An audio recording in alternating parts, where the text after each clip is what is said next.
Welcome everyone once again. I hope that you are all well. I hope that you're all safe. The social distancing, which we've all been quarantining, which we've all been subject to, seems to actually be working a bit. And this is wonderful news. In fact, in New York City, the curve is beginning to actually go down, although it's still in a very serious state, and we still have many very critical cases in hospitals, and very unfortunately many deaths from the coronavirus still. But if we can maintain our discipline and keep this just maybe even just a little bit longer, we will, I think, see very good result. Well, in any case, I hope that everyone who's watching is well once again. And I welcome you to the fourth, I believe, is it, right? It's so hard with this time of social distancing and being just set at home to feel what day of the week, what time it is exactly, but of course we all try. First of all, can you hear me? I hope that's good. And as a prelude to what we will be talking about, I would like to just mention once again that if you have questions, you can text them, and I will try to answer as many of the questions as I can now. And what I cannot answer now, of course, I will move to the next one of these live streams. Also, if any of you would like, I should say, a mini lesson, I'm still offering them. So please be in touch personally through Facebook, through Messenger, or whatever. Okay, so what about today now? There were several questions, starting with Brahms again. And of course, this is a subject that we can spend years on, in fact. But I've got an interesting question about forte piano in Brahms. And because he always writes forte piano this way, and does it mean that you need to play forte than piano like this, or can there be a kind of leeway or sort of freedom to figure out different ways of actually achieving the forte piano? Now, of course, what immediately comes to mind is the famous statement of Liszt. I think I probably mention this just about every time, who said he understood if someone understands his music, that person doesn't need any markings. And if someone doesn't understand, the markings don't help. So that's why understanding the music and feeling the dramatic meaning, the dramatic structure, is critical for understanding this forte piano. That's right. And there are also, sforzandos, etc., etc. What do these all mean? So I think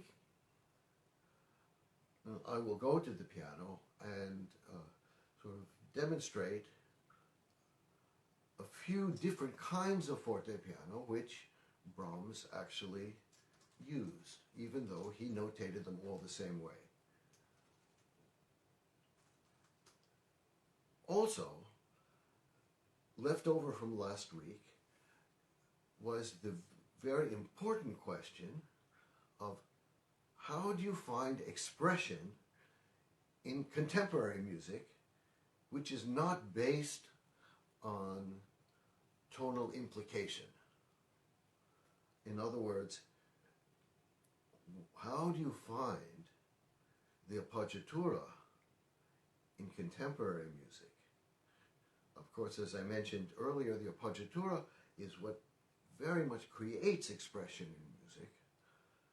But if we don't have a tonal foundation, how do we understand what an appoggiatura is?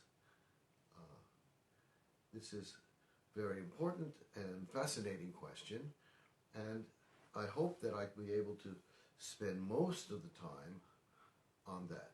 Okay, but first we go to our forte piano when we come back to Brahms. So for that I need to go here.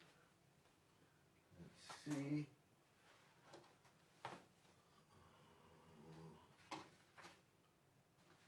Have to get the right music.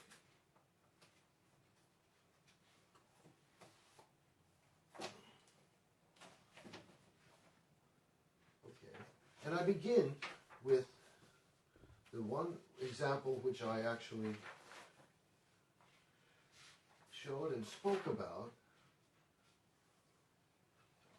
last time, which is in the E-flat sonata. We have our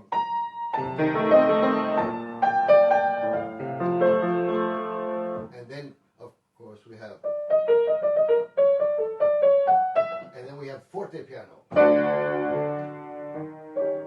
that way. So how do we look at that forte piano? Remember that Brahms wrote these hairpins before that way, and that those hairpins do not necessarily mean crescendo diminuendo. Of course, that would create this, which is absurd.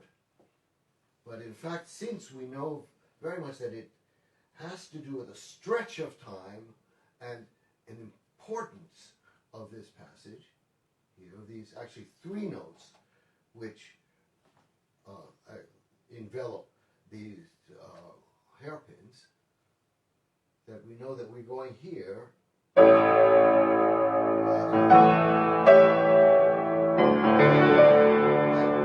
a very grand way. We hear this chorale motif, which I have been talking about since the very first of these live streams, and we arrive in a very majestic way in, one second, oops, okay, great, little things happen. We arrive in a majestic way in B major, in a piece that's in E-flat major. So what do we have here? We have this ending in forte, but we're in the wrong place. So that means that we have,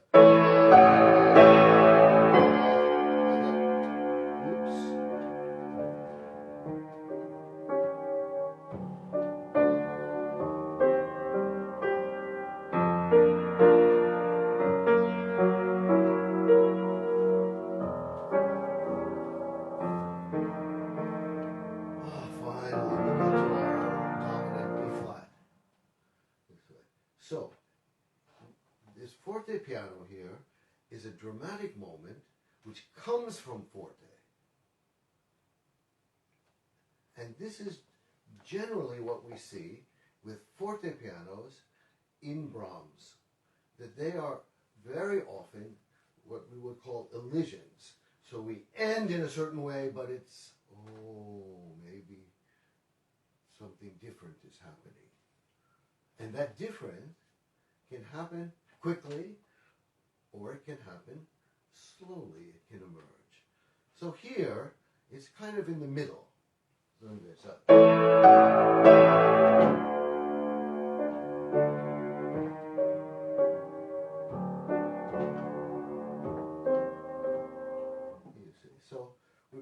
understand the sense of this music.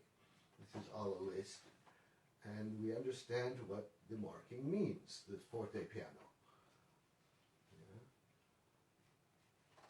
Let's go to another place in the same sonata, which is here.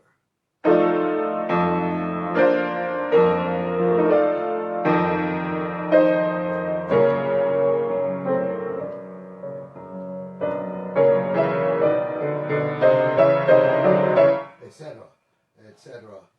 So this is again an elision, but it's a different kind of a forte piano from what we had before, because we are going here, and we should arrive in B flat major in a very majestic way, but we don't do that with. It's like, what happened? I don't know this key, G flat. I'm kind of lost. You see, so that has this sudden sense of surprise in kind of almost tragic way.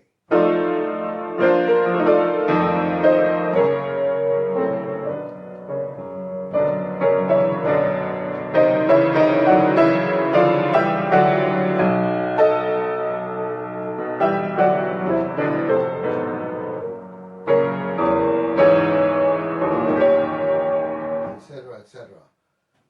And with this very dramatic crescendo, which Brahms indicates actually after the beginning. So that's another kind of forte piano. Let's look for another one, and for that I will go to the first sonata, the end of the first movement, which is here. And we are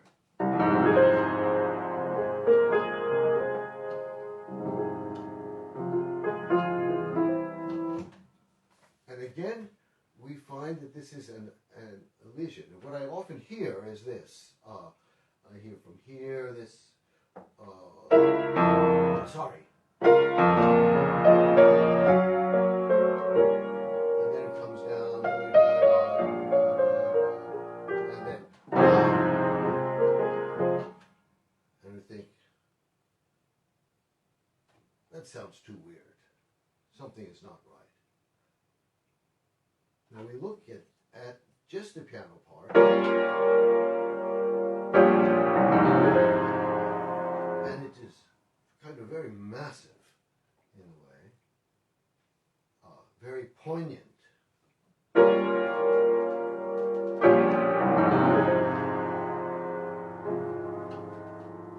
This way, but from that moment,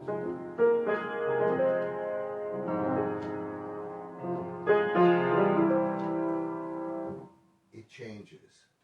So let's look at this forte piano more clearly. And he starts out with a. So this is something which dissipates throughout. And you have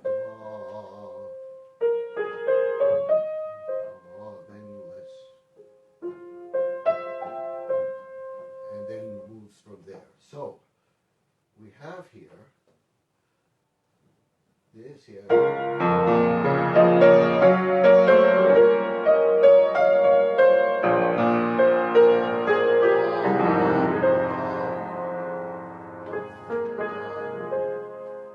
So I would even do the following with this forte, stretch the beginning.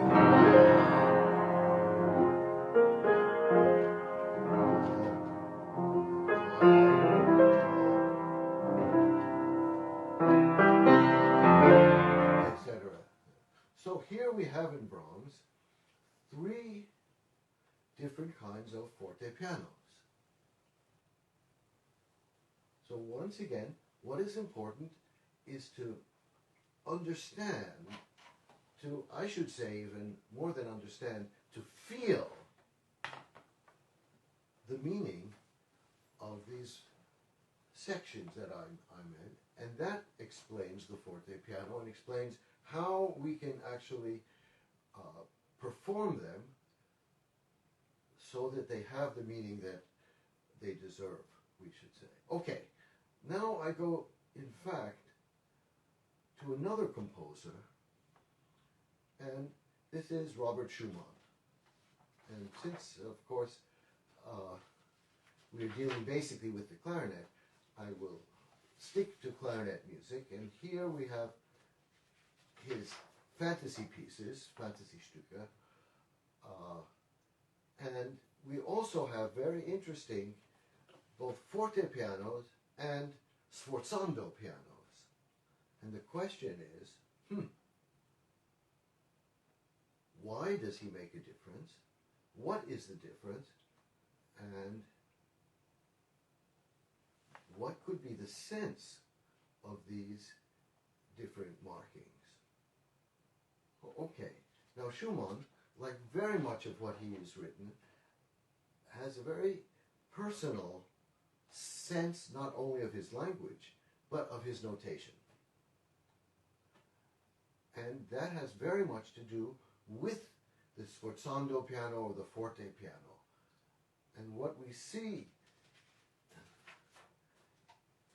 in Schumann is often that if you have a forte in a piano or a sforzando in a piano, what is important is perhaps not the beginning forte, but the piano afterwards.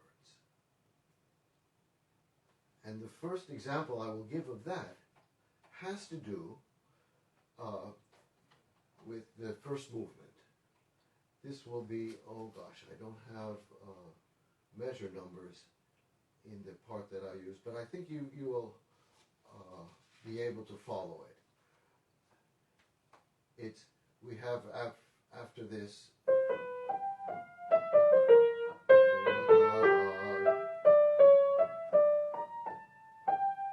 then we're in D minor, and then we have here forte piano. So why do we have a forte piano there? Because we're in, I think, D minor, and then from there, he changes all of a sudden. So what is important with this forte piano is the piano after.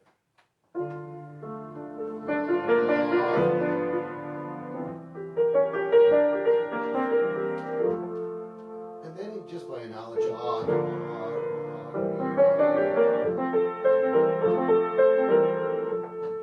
so this is the Schumann, as I say, forte piano.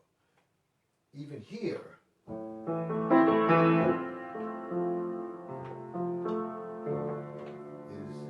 again, the piano after that forte is what creates the expression here.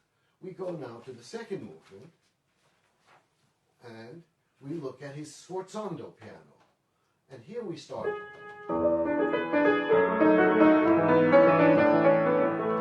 And then the clarinet actually comes in with virtually the same music. He could have done. But what happens in the middle of that measure? And here we have this marking in the clarinet, and at the same time we have a sforzando piano in the piano. So here, from this part, very kind of healthy music. And then we have here.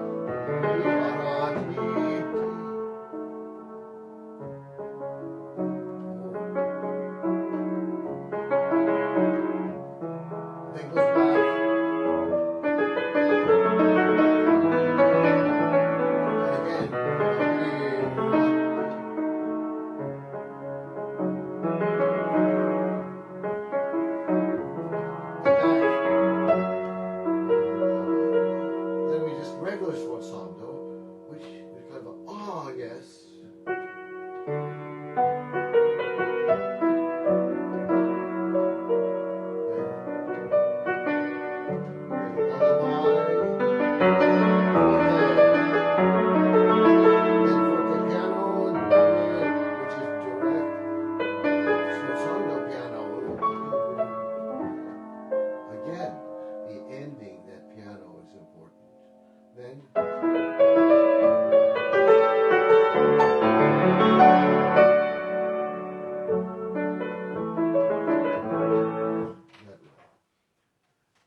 once again, we see that the marking itself can be understood only in the context of the dramatic meaning of the part. So if we have here forte piano, and then here, and then back solo. In the sforzando pianos, in Schumann, in this work in particular, have this feeling of not sforzando piano, but piano that way. Okay. I wonder if I have questions from anybody. Yeah, perhaps I should answer them now, because I'm not sure what kind of sense I'm making. This is the one question. The third on Brahms. Could you talk measures 64, 64, 2 pianos in a row in the piano part? Okay, I have to find that. Wait, is that in the first movement, is it? E flat, yes. So First movement. First movement? Yeah. 64 and 65? Yeah. This is measure 64, 65. There are two forte pianos. Let me just take a look. And I have, for this, I think I need... this, because I can see the measure numbers.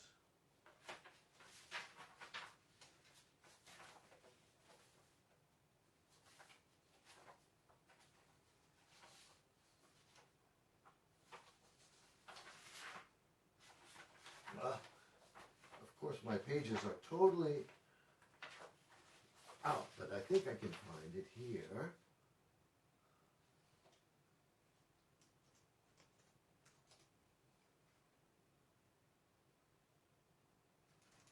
You say that, yeah, I understand.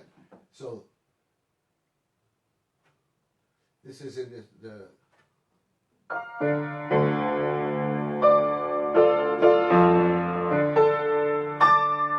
then we have the sorry. And then we have this here, then here.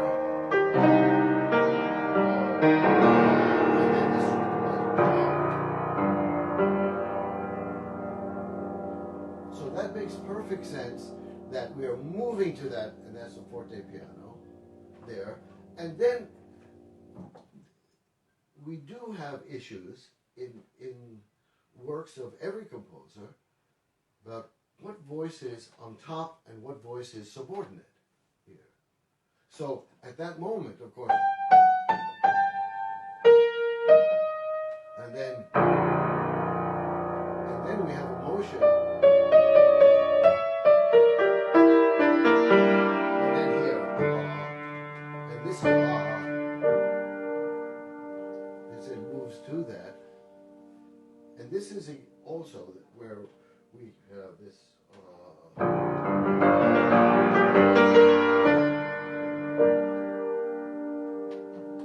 Because Brahms is creating a surge of activity, of course, and I look at this as we arrive at that forte piano. That's very important, and it's coming from forte there, but from here.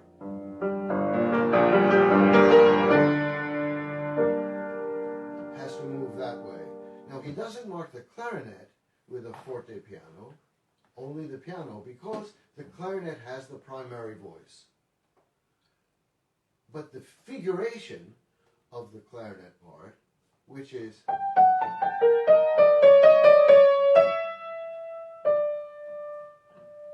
already has, I think, in Brahms' ear and eyes, a natural motion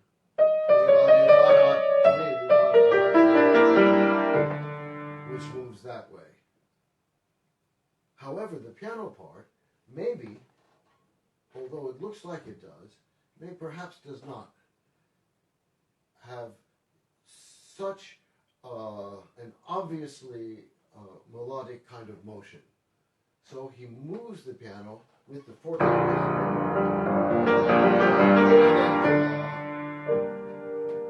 and it's that. So So this has to be, again, the more the sudden type.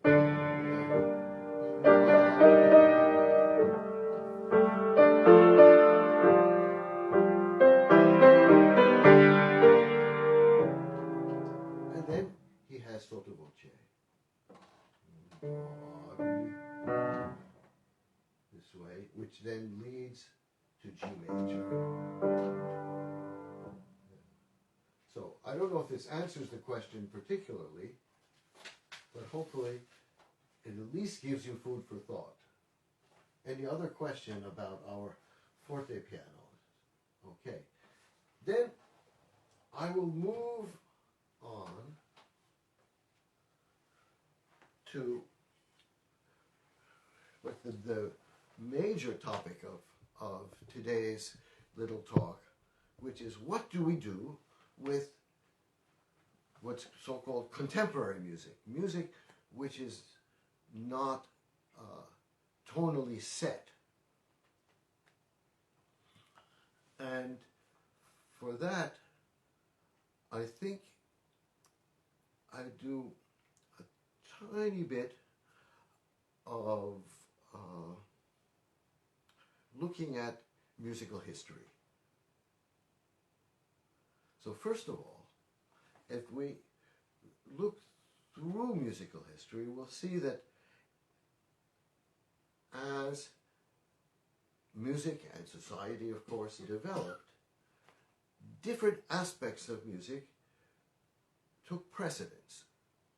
So very early, of course, if you have monophonic music, for instance, there's little requirement for writing dynamics. Then you come to Bach and you see the beginning of dynamics, then you see it more and more. And then you have, perhaps coming into the 20th century, a time where dynamics and perhaps also orchestration, which in the beginning was very, I wouldn't say disorganized, but was not thought of as something which perhaps had to be intrinsic to the nature of a piece of music. But as music evolved, I guess we would say, orchestration and color itself also became more and more important, until you have pieces where what's actually important are the dynamics. In fact, perhaps they're much more important than the actual notes. And also that the coloristic changes that you have are also predominant. So, what does this mean? It also has to do with the freeing up of music from, I wouldn't say the constraints or the sort of tightness or whatever we want to call it of tonality, but with a kind of sense that composers and performers can actually do many things. Okay, that said, I will go back to the piano now, and you see that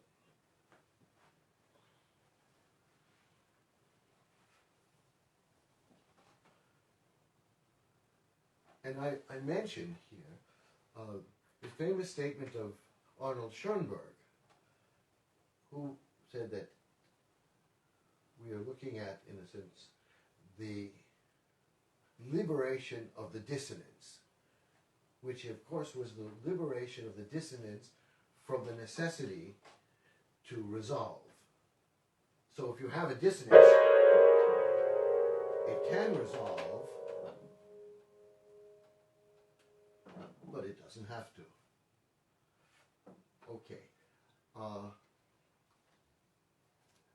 But these are in a way a little more complicated, and that's because what was happening is you found that composers and I would say the musical life in general was moving away from a directed motion like that, for instance. So, I have an example from Brahms, because Brahms, I don't know why we always come back to Brahms somehow, but he was an interesting fellow, yes. Anyway. But what he did, even though his music was very solidly within tonal frameworks, is he often subverted the actual, I would say, sense of motion of what is important, whether it is a dominant or a tonic or something of that sort.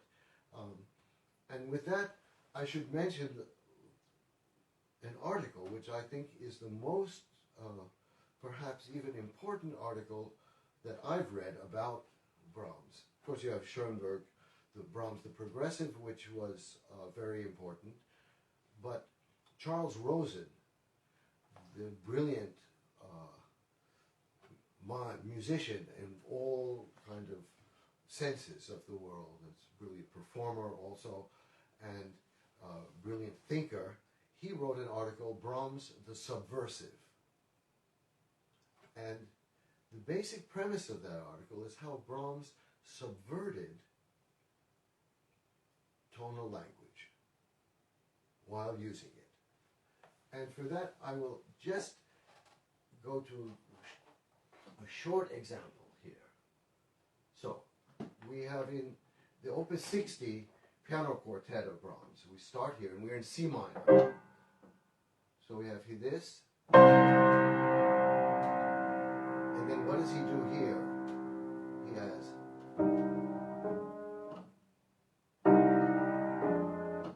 but what should that do? Should be this should be sorry.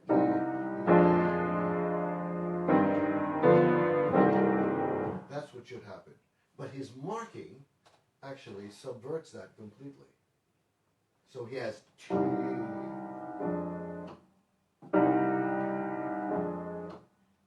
So what is unstable is what is important, not the motion to stability. You see, and you will see that very much in his music. And this is something which, although he was not given credit for, but became really kind of the way that music evolved into something where we did not need to have a tonal center.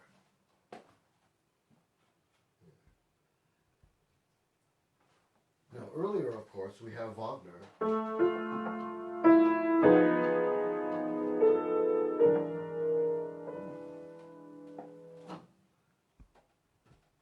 And there, this was like, oh gosh, this is the end of tonality, because nothing resolves.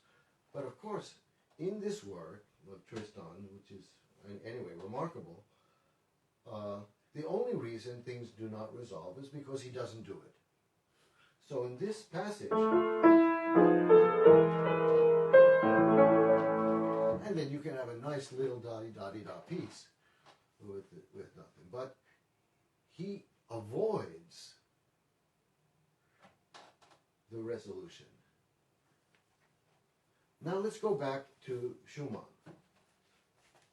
This is how many years before, and our same piece, if I can find it. No, it's somewhere in this book. No, not here, not here. There we go. Okay, and this is, in the third movement, as we have this from here,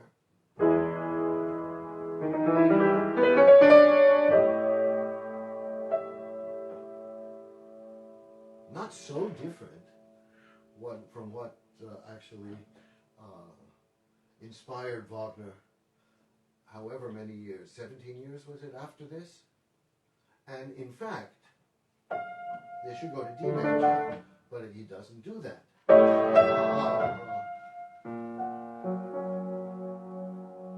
So again, we have this avoiding of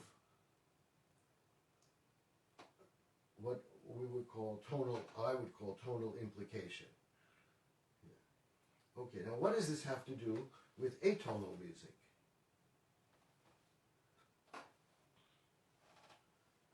And for that, I think I will go to now to the Berg, Alban Berg, 4 pieces, Opus 5.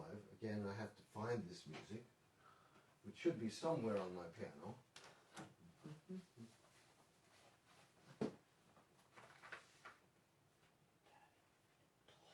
Ah, here we are. Okay.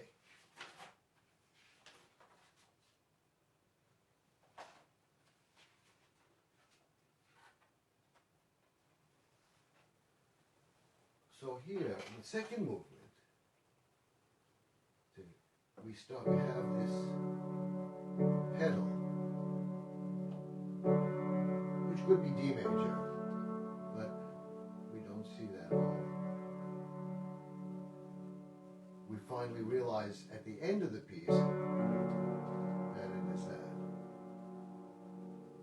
But the melody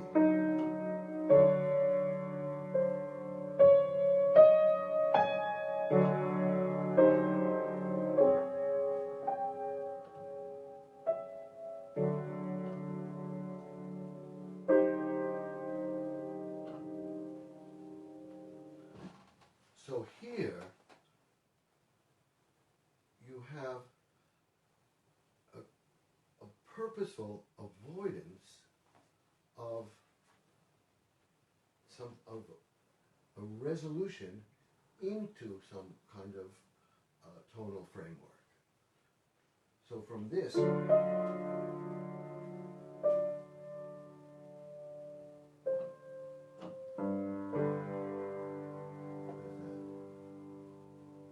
but he moves towards that, then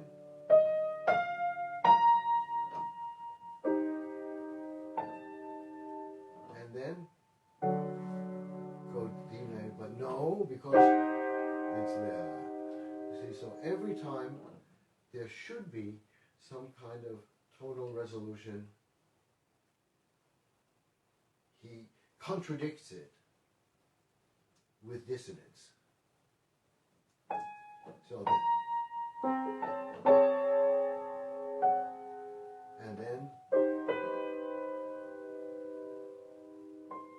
and that should be go to F major. But no, because this comes in.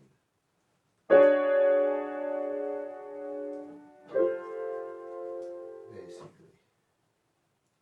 You see. So, let's look at this piece more clearly here.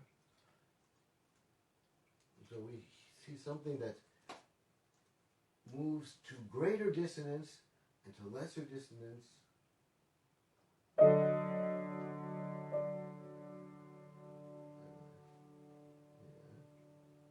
But never actually has an actual tonal resolution. But the expression of this still has the sense of a poggiatura. And that has to do with this, I would say, the special nature of the half step. So here we have, so sorry. And then we have even here.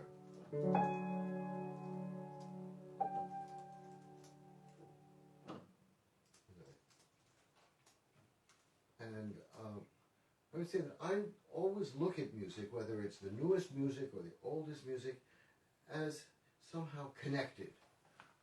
That's all about music. And we are all sort of programmed in certain ways to feel the expression of certain patterns of notes, whether they have a sort of tonal background or whether they don't. So, even here in this piece, he writes that. And just so that you'll understand, he puts the accent, that's appoggiatura. And then,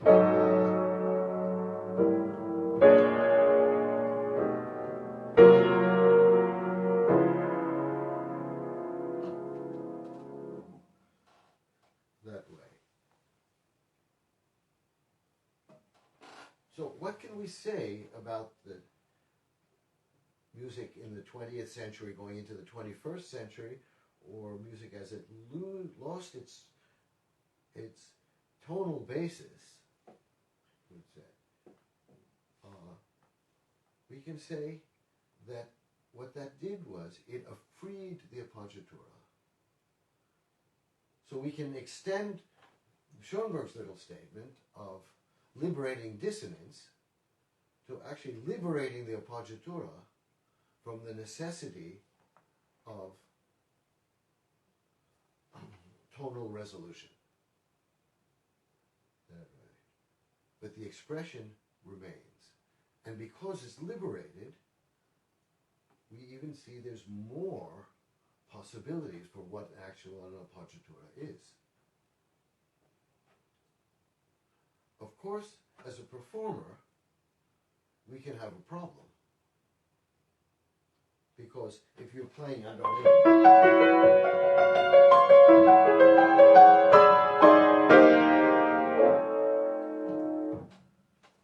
to interpret something like that, you may wonder, wow, I don't know how to do that. But that means, I should say, that the composer has greater responsibility. Because the composer needs to indicate more clearly what kind of shape there is. And once you see that in the beginning, you can actually figure out the expressiveness of the piece. So let's go back once again to this here. This there. So we're at the D. Then the half step is grace, then the whole step.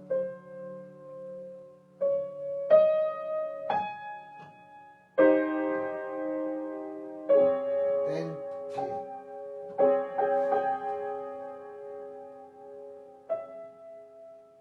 And that could be, even though it's not, can have this sense of little bit of resolution.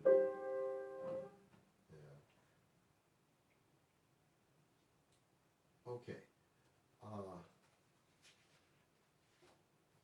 Now I have to speak about what can constitute actually resolution when music goes away from tonality. And of course in tonality, resolution would be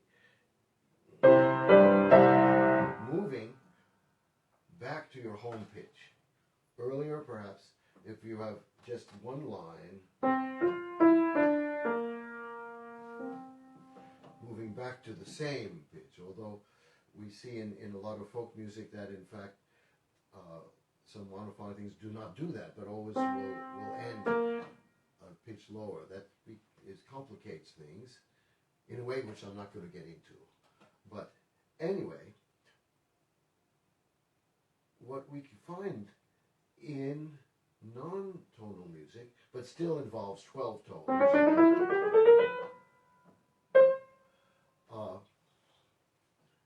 is that the tonal spectrum, once it's full,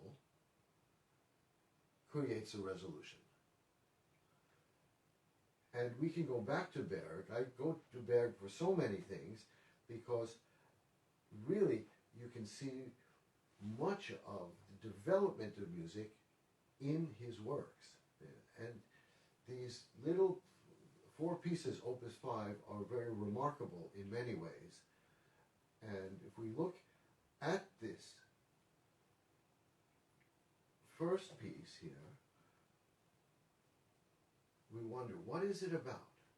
And when I look at it, I think, well, this is about the fundamental nature of music. And what is music made out of?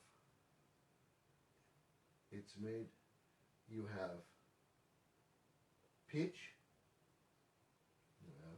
you have dynamics, you have rhythm, tempo, and you have what is tessitura, in other words, whether things are here or here. And this piece, in a wonderful way, explores the meaning of what constitutes a piece of music when you do not have the basic sort of tonal background or something of that, I should say. So let's look at the piece, and we see after this introduction, and I will talk about that in a minute. From here, the piano, he goes to, he's in the middle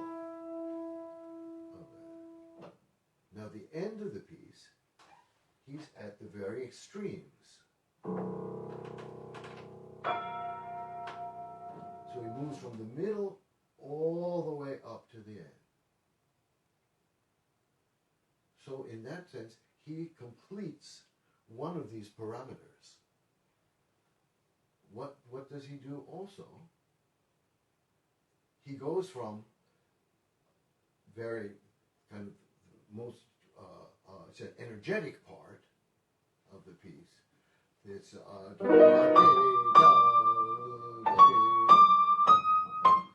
should play this on the clarinet, but I will play the clarinet for you. Something. From that part to an ostinato,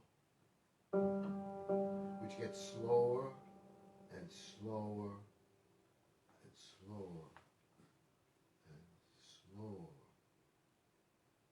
and slower.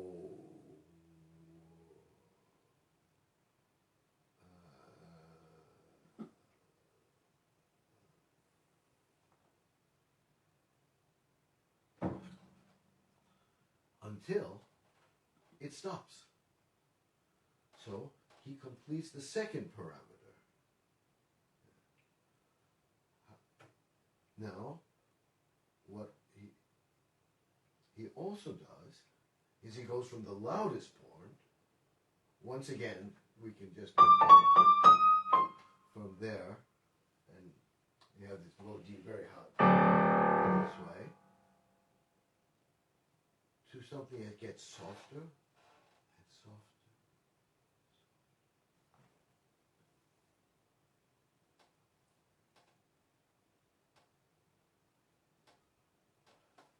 And so completing that parameter.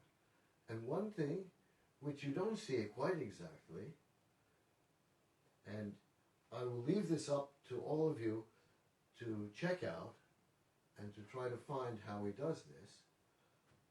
By time he goes from here and in the piano part to he starts with, and then the other parts come in, he completes all 12 notes. So that also finishes. So this has this great sense of resolution. Now, we will find that very often, if not maybe all the time, and or some elements of this, in works which are contemporary, which are new, etc., which are not so-called tonal, but they are pantonal in a way, so that they complete a larger set of these parameters, and that way complete their piece. Okay, now what should I do? Actually, I should stay with Baird just a little more, and I'm probably going over time. I'm not exactly sure what the time is, but another thing that Berg does in here is he expands and contracts, and in a very physical way, very much like breathing. We breathe in, we expand, and then we contract. We see this in the very opening.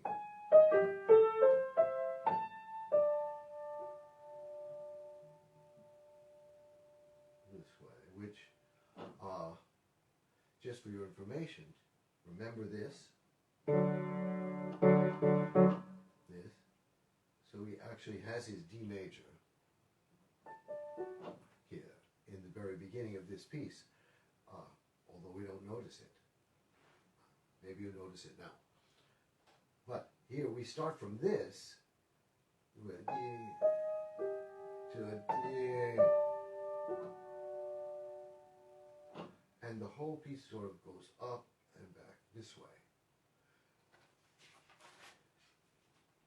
So we look at other movements of this. For instance, here we see we have this.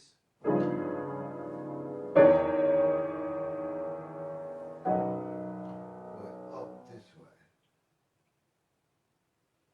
This again expanding here. We have the last movement has this here. Sorry.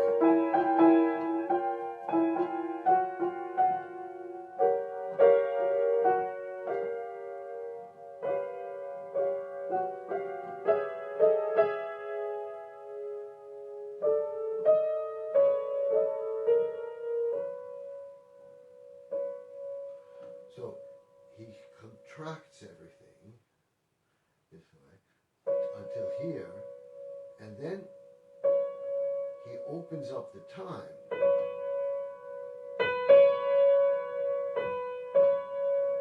that way from that. And of course the ending itself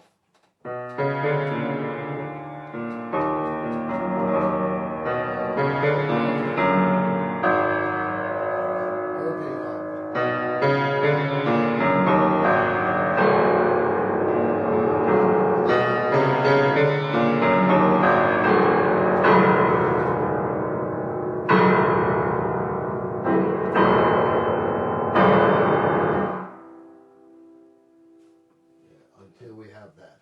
Yeah. So opens this way. Yeah. Now this expansion and contraction was something that of course we have in earlier music. We have, for instance,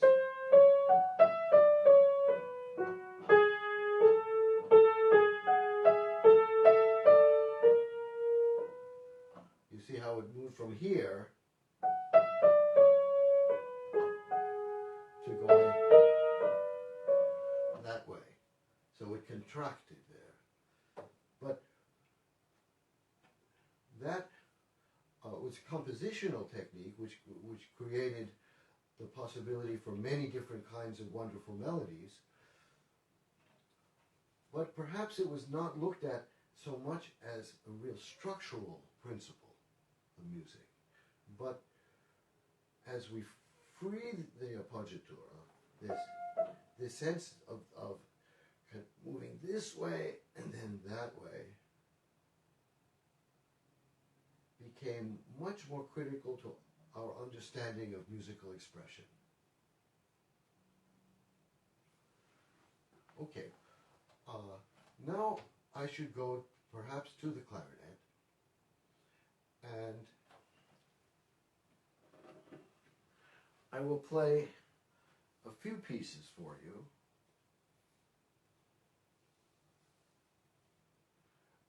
I will start with Edison Denisov's, the first movement of his wonderful Sonata for Solo Clarinet, which he wrote in 1971. I need a clarinet. Yeah, let me take something here. Then I need a mouthpiece. Uh-oh. Let me see if this one will work. Then I need a reed.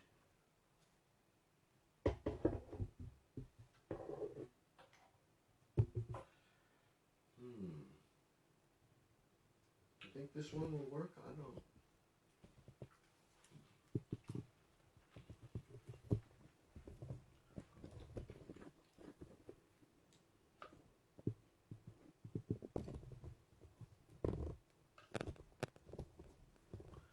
Okay.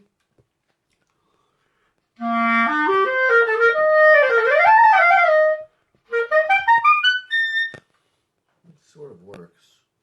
This will be good enough for this, yes. Anyway, so this work is actually, in a certain sense, you can say a study in appoggiatura, and also study in the sense of expansion and contraction, which the appoggiatura represents. And we have a psi motif. Oh, this is a terrible reed. Maybe I try another one. What do you think? I have many reeds here, but I'll just use it. And he has quarter tones. And these quarter tones give heightened expression to this psi motif. So that we have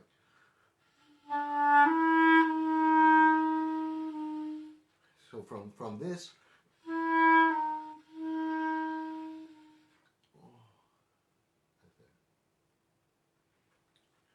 and goes backwards also.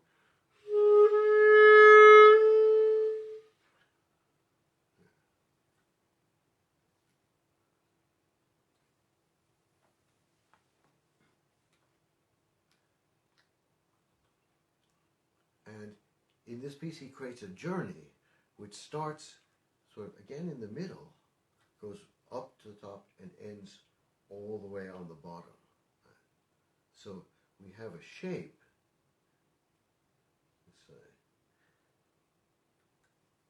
which creates a very clear dramatic sense. I don't want to bump into this chair.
have in this piece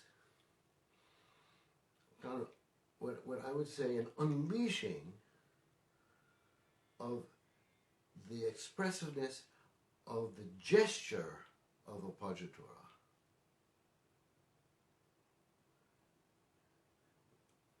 And that it's the gesture of the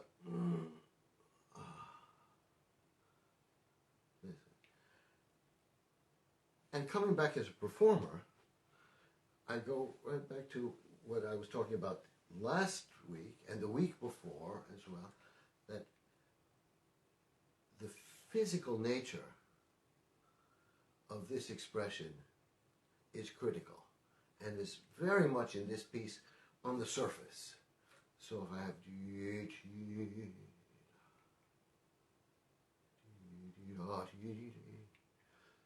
so this is, in a certain sense, a theatrical production.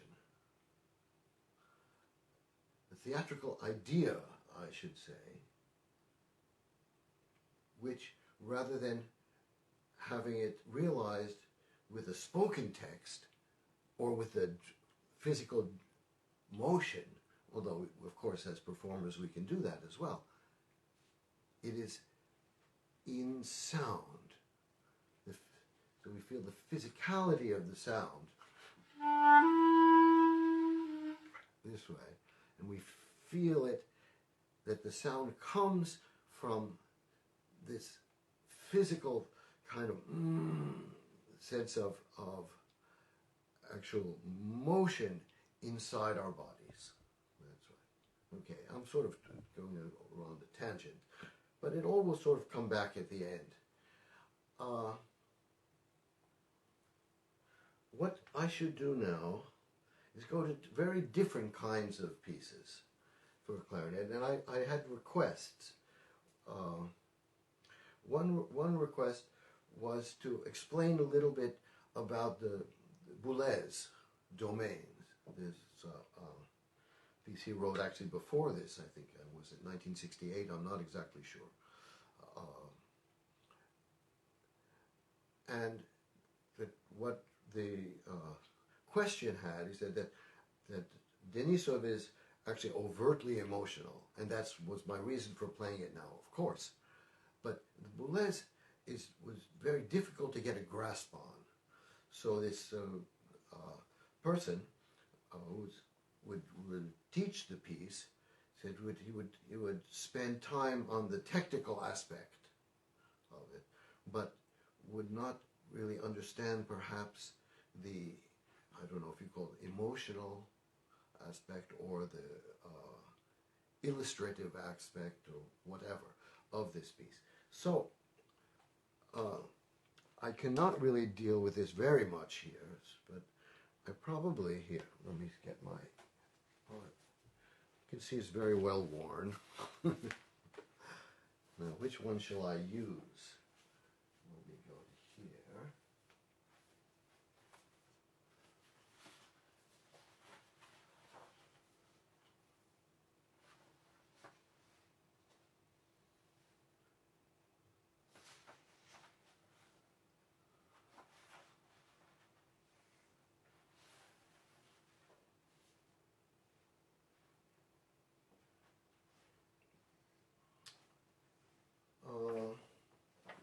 Maybe I just do Cahier B. Just here. And, sorry, we can see that a little. Yeah, but that's not so important. I got to put this on music stand, actually. It's very big music. Now, this was an exercise of Boulez, to actually find, in a way, a partnership between composers and performers. And what he did in this piece was, he wrote, actually I'll show you again, you see. So, he wrote different parts, which you could put together in a couple different ways, which he writes up here. I don't know if you can see it.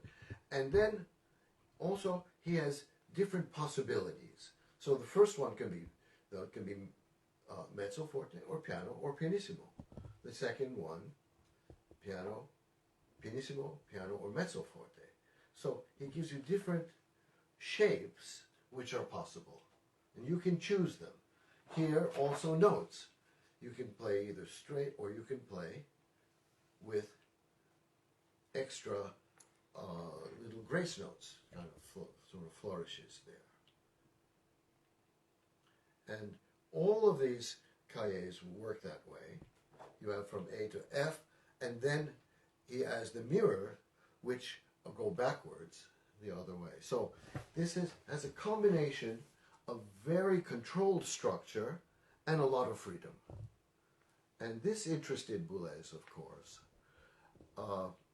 And so when you're looking at it, actually a piece like this, I think the first thing that you have to look at is to create your piece. And this was the idea. So not simply to play the technical this, but your responsibility as a performer is much greater because you actually have to make the piece.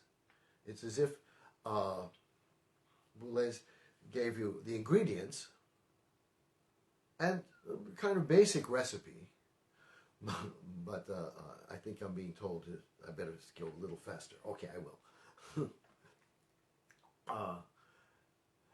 And you have to actually put it together in a way that makes a very delicious dish. So, I'll just play a tiny bit of it. Until the first one.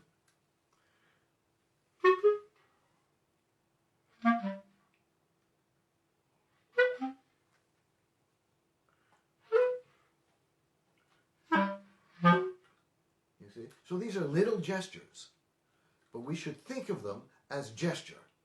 So it's as if I'm saying this, no that, no that, what? Oh, okay. And he gives you choices, so we can play.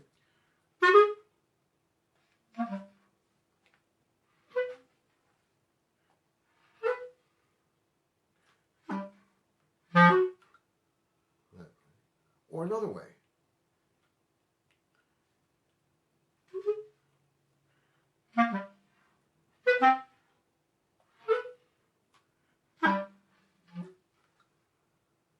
You see. So, what I would say that domains is a piece which requires freeing your imagination to create gestures which actually somehow can be connected into a piece that's a whole. And of course there are two ways of playing it, and with the orchestra there are different sections and you play sort of as opposed to one section or another section, etc., etc. I think most people know about this piece, so I don't go into it. And if it's a solo piece, though, you have to make it into one complete piece, which somehow connects from one to the other without having to have these orchestral interjections, I would say. So I leave this now, and I go to perhaps my final. I sort of can continue, but I have a feeling that I should probably stop fairly soon.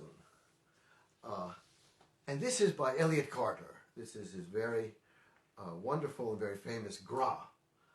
And just like the Denisov, I have a very personal relationship with this piece, which he wrote in 1993, and I was very much involved in I would say, I can't say as a consultant, by someone who would give encouragement to its actual composition. Now, Elliott Carter's music is fascinating because in his music he actually personifies instruments. So his music is theater. And in this theatrical nature that you have, the different intervals, different rhythmic values, have different characters. And this is what we have to see when we see this piece. So to go beyond the complexity of notation, to understand that things are actually not complicated. They just come from different characters, maybe from different worlds, which are put together. Yeah. So, in this piece, gra means play, playful in Polish. That's, which he starts with giribizoso, which is capricious, of course. Yeah. We have two characters again, and he separates them with dynamics, with rhythms, and with espressivo or not espressivo, let's say. So the beginning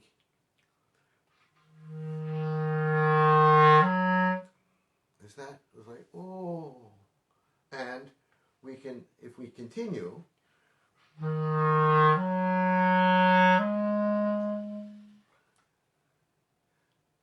wondering what that is, okay? Anyway, but he interjects. That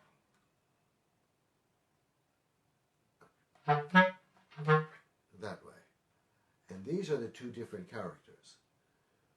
Now, before I play this, I have to explain a little bit more, because we should have some kind of knowledge when we play this piece. And this is another of the themes that I'm constantly reiterating, that knowledge and expression, knowledge and feeling are not opposed.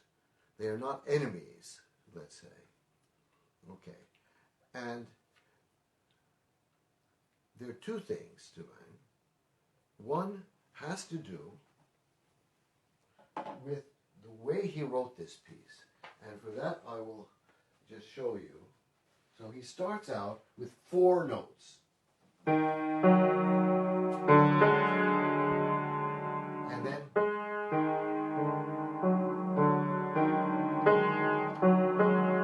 etc.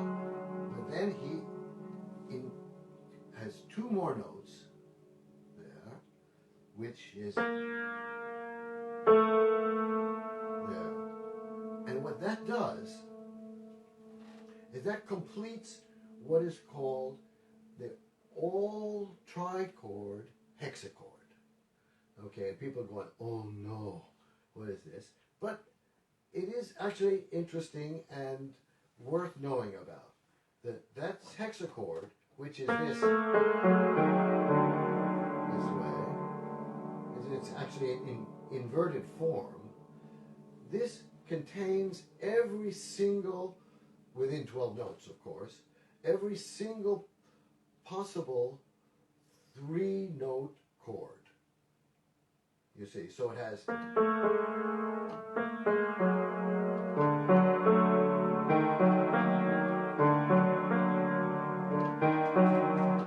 absolutely everyone. And it had a very special meaning for Carter. So what he's doing in this piece is he connects these chords in a very classical way by voice leading.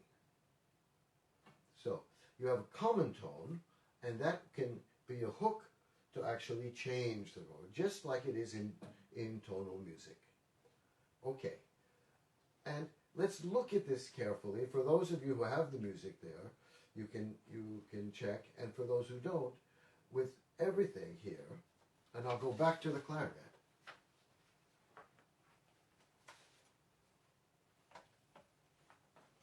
We have this here.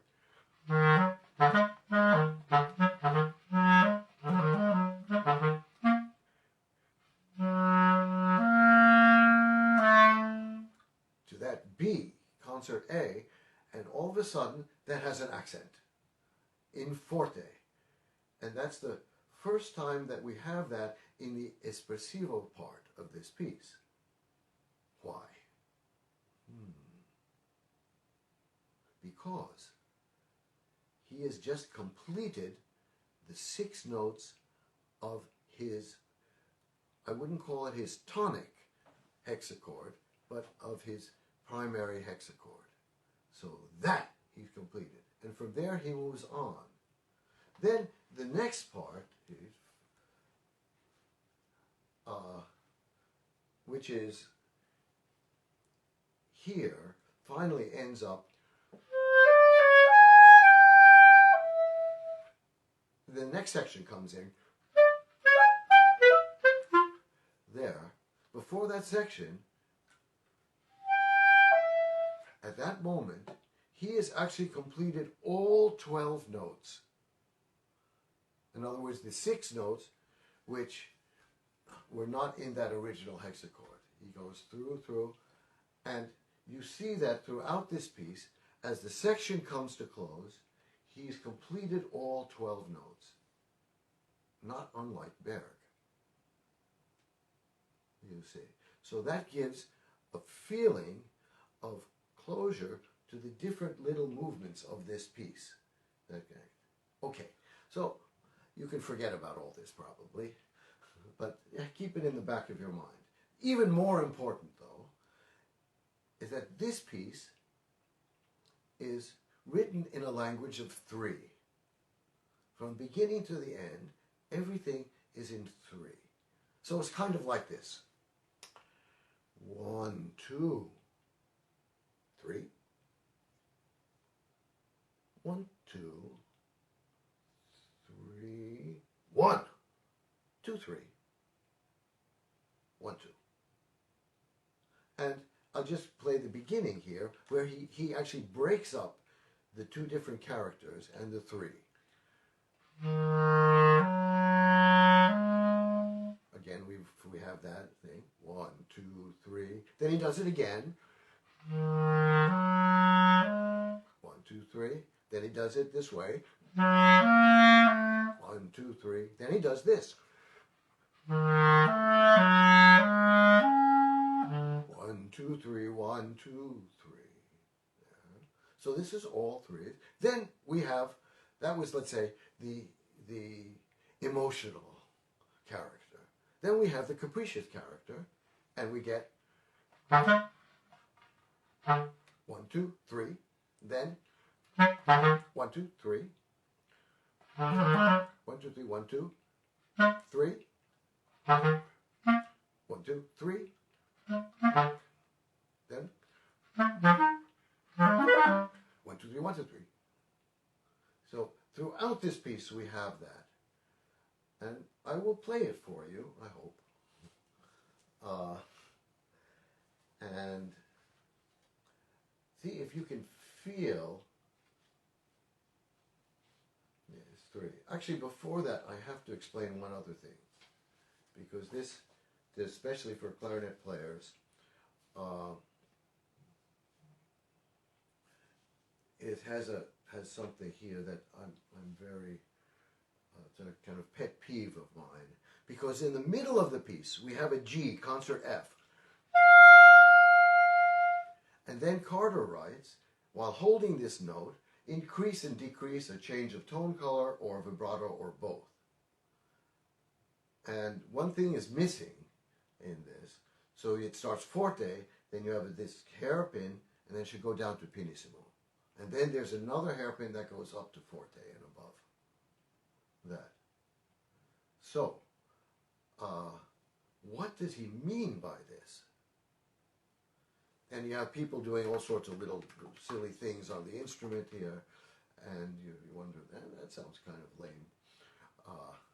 Anyway, what is happening is this. In this piece, the middle section, remember Berg again, how he slowed down. Things are slowing down here. So that first we have these triplets, and then we have half notes, dotted half notes, whole notes, 6 beats, 8 beats, 12 beats, 24. So everything gets slower and slower and slower, as if time itself is slowing down. So at this point where you have this G and you have 24 beats, there, it has to feel like you're frozen. But yet, we are live people. We don't want to be. So, it takes kind of, you're trying to break free of this stasis, sort of.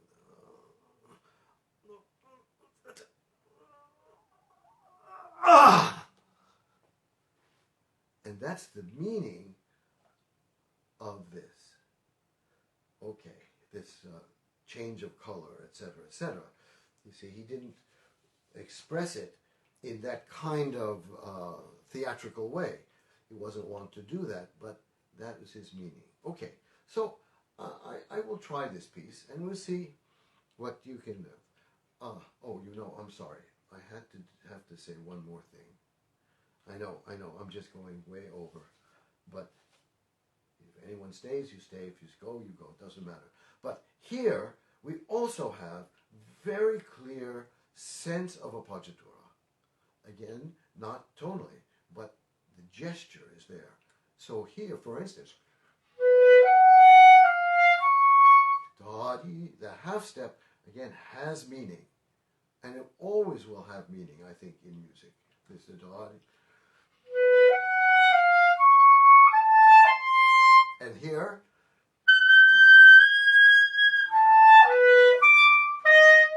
and there we go long time. You have a 7, but it is the sense of, again, this appoggiatura there. And here too, leading tone to there. And again, now a whole step that way, you see. So these are dramatic motion, what should I say, dramatic gestures, which in their own way are no different from the gestures in Mozart or Brahms or Haydn or Monteverdi, whatever. This is, again, part of our own musical DNA, I should say. And here too,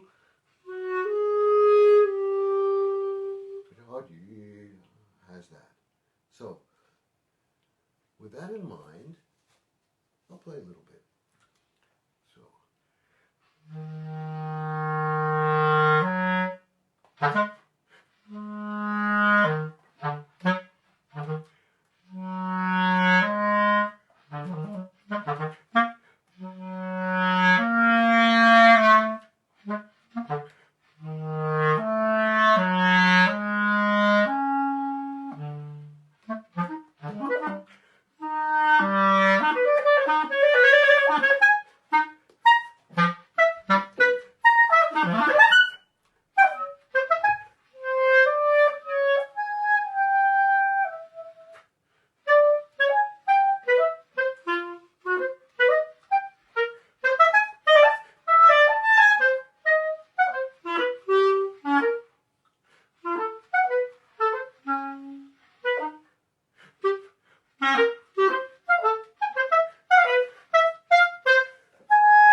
I will stop here. And next week, I will play the whole piece for you. Okay. But, should I go on? Yes? I just thought we were out of time. We're way over anyway, right? Hello, everyone.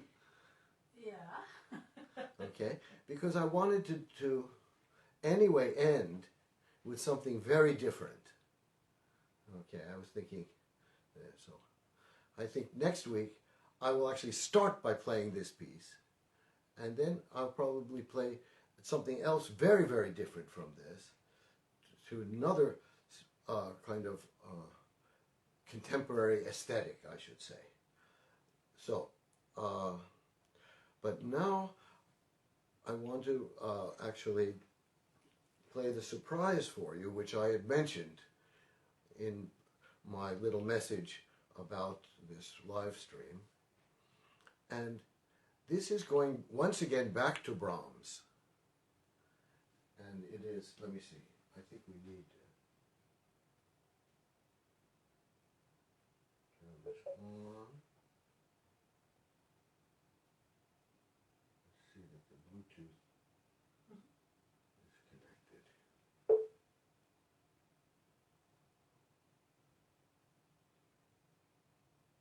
Second. I hope this works. This is why I stopped. I think it does. Okay. Go back to Brahms, and the Ottensteiner clarinet and vibrato, all of this. And this is a performance that the wonderful pianist and remarkable scholar Robert Levin and I gave in Japan. We gave a whole Brahms concert on period instruments using a Streicher piano of the same vintage as the one which Brahms had in his home, and an Ottensteiner clarinet. So this will be the Andante un poco adagio.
Thank you all. Thank you all.